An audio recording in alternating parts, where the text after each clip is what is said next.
In today's video, I'm going to teach you how to add a text box with no answer in Microsoft Forms. Whether you're creating a survey, a feedback form, or any kind of questionnaire, you might want to include sections where you provide extra context or instructions without expecting a response. Let's dive right in and walk through the process step by step.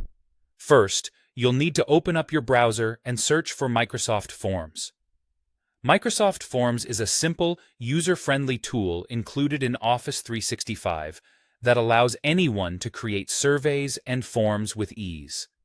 Once you've searched for it, you should see a link directing you straight to the Microsoft Forms web application. Click on that, and you'll be prompted to sign in. Use your Microsoft account credentials to log in, and you'll be ready to go. After signing in, you'll need to decide whether to open an existing form or start from scratch to create a new one.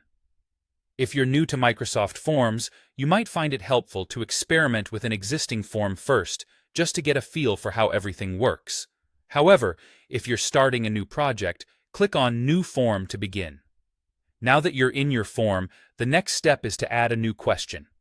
Look for the option that allows you to insert a new element. It's typically marked by a plus sign or Add New button.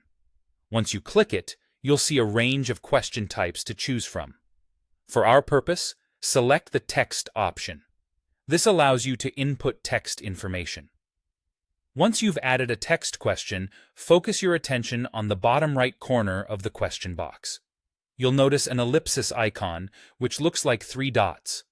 This icon represents more options, so go ahead and click on it. A small menu will appear with various choices, and what we're interested in here is the Subtitle option. Selecting Subtitle will create a field where you can enter additional text.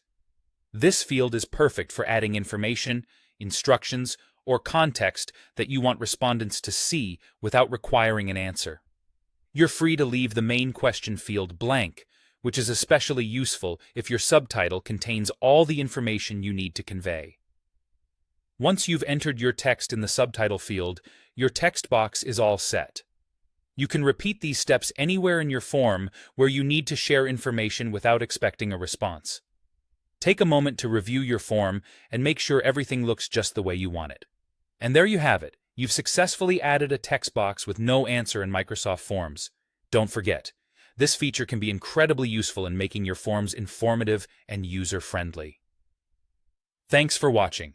And if you found this tutorial helpful, be sure to check out our other Microsoft Forms tutorials for more tips and tricks.